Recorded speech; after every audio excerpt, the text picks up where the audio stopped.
Hello students, last time हमने text book में करोनिया the contractor के बारे में पढ़ा था, राइट। और आज हम नेक्स्ट टॉपिक पढ़ेंगे जिसमें है farmers in Vidarbha. It means Maharashtra. जो महाराष्ट्र में एक विलेज आया हुआ है वो, उसमें जो फार्मर्स रहते हैं उसके बारे में कुछ यहाँ पर बातें दी गई है। Vidarbha is facing a very serious problem.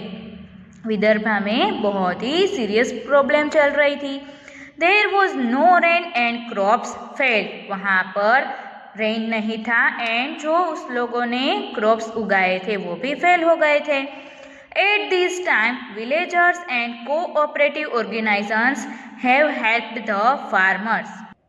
तो उस टाइम पे जो वहाँ के विलेजर्स थे एंड कोऑपरेटिव ऑर्गेनाइजेशंस थी, उन लोगों ने फार्मर्स को हेल्प की। A newspaper reporter went around the area and spoke to the people. तो वहाँ पर जो एक न्यूज़पेपर का रिपोर्टर था वो वहाँ के आसपास के एरिया में गया और पीपल से पूछा। He wrote these 2 reports. उसने यहाँ पर जो दिए गए वो 2 रिपोर्ट्स लिखे। First one is Satish story. यहाँ पर सतीश की स्टोरी दी गई है। Satish is a 13-year-old boy. Satish है वो 13-year-old बॉय है। His father had taken a loan for farming. उसके फादर ने फार्मिंग के लिए लोन ली हुई है। But the crops fail. पर जो क्रॉप्स उगाए थे, पाक उगाया था, वो तो फेल हो गया। Now Satish mother has to pay ₹5,000 every month for the loan. और अब सतीश की मदर है, उसे हर एक मंथ को ₹5,000 बैंक को देने थे, लोन के तौर पर लिए थे उसके हिसाब से, राइट। Satish started working. तो सतीश ने काम करना स्टार्ट किया। He looked after 17 goats of the village. उसने 17 गोट्स थी वो उसके विलेज में थी, उसे रखा।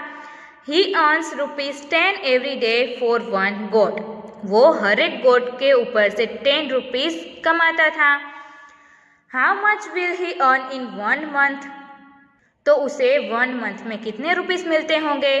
तो फर्स्ट वन तो उसे 17 गोट्स उसने रखी थी और हर एक गोट के हिसाब से उसे 10 रुपीस मिलते थे। तो 17 multiply by 10 is equal to ₹170, right. तो 1 मंथ में कितने होंगे, 30 मल्टीप्लाई बाई ₹170। तो इन दोनों का मल्टीप्लिकेशन करेंगे तो आंसर मिलेगा हमें ₹5,100, राइट। तो 1 मंथ में सतीश को 5,100 रुपीज मिलते थे। Does he earn enough to help pay the loan every month. क्या ये जो रुपीस उसे मिलते थे वो जो उसने लोन ली थी तो उसे एवरी मंथ देने थे, उसके लिए इनफ थे। यस, क्योंकि उसे तो ₹5,000 है वो लोन में देने थे, पर उसे तो मिलते हैं कितने, 5,100। तो आंसर आएगा yes. How much will he earn in 1 year.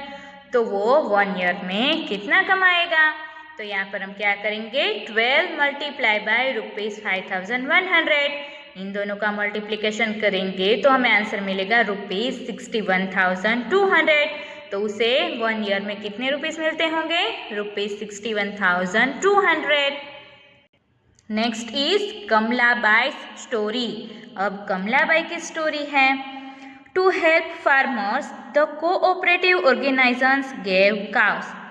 Farmers को हेल्प करने के लिए जो कोऑपरेटिव ऑर्गेनाइजेशंस थी उन लोगों ने उसे काउस दी। Kamalabai Gudhe also got a cow. तो जो कमलाबाई गुधे थी उसे भी एक काउ मिली। The cost of the cow was ₹17,500। एक काउ की जो वैल्यू थी वो ₹17,500 थी।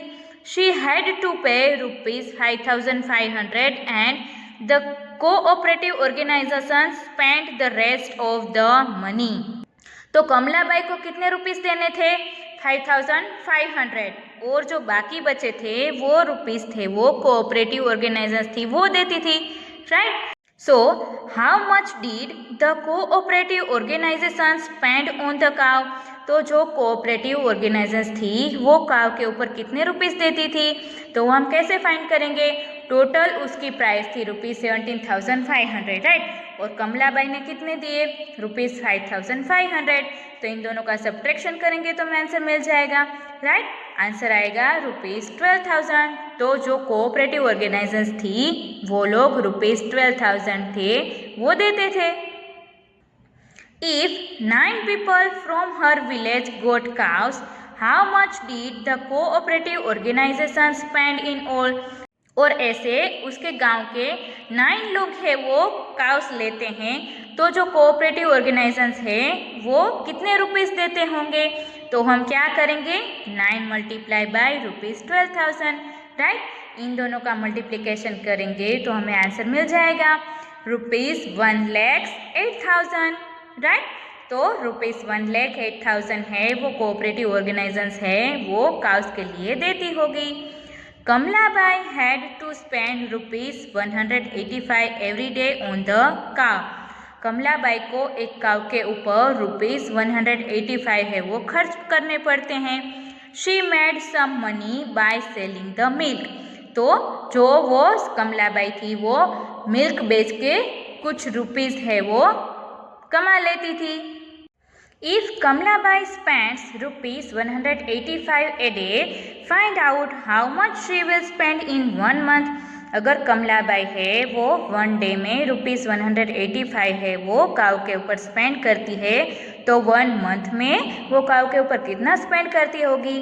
तो हम क्या करेंगे, ₹185 मल्टीप्लाई बाय 30, इन दोनों का मल्टीप्लिकेशन करेंगे तो आंसर मिलेगा हमें ₹5,550। Then next one is the cow gives 8 liter of milk every day. काव है वो हर दिन है वो 8 लीटर मिल्क देती है। How much will it give in 1 month? तो वो 1 मंथ में कितने लीटर्स मिल्क देती होगी। So 1 day is equal to 8 litre. Then हम क्या करेंगे, 8 मल्टीप्लाई बाई 30, क्योंकि 1 मंथ में 30 डेज होते हैं, राइट। तो इन दोनों का मल्टीप्लिकेशन करेंगे तो आंसर मिलेगा हमें 240 लीटर्स। तो 1 मंथ में काव है वो 240 लीटर्स मिल्क है वो देती होगी। Then if the milk is sold at ₹39 per litre, how much money will Kamlabai make in 1 month. अगर मिल्क है वो पर लीटर उसका कॉस्ट है ₹39, तो कमलाबाई है उसे 1 मंथ में कितने रुपीस मिलते होंगे। तो हम क्या करेंगे, 39 मल्टीप्लाई बाई 240, इन दोनों का मल्टीप्लिकेशन करेंगे तो आंसर मिलेगा हमें ₹9,360। तो कमलाबाई है उसे 1 मंथ में कितने रुपीस मिलते होंगे, ₹9,360। देन यहाँ पर हमें क्वेश्चन दिया गया है, find out how much do you पे फॉर 1 लीटर ऑफ मिल्क। आप लोग 1 लीटर मिल्क के लिए कितने रुपीस पे करते हैं। तो यहाँ पर मैंने अपने हिसाब से लिखा है ₹52 पर लीटर।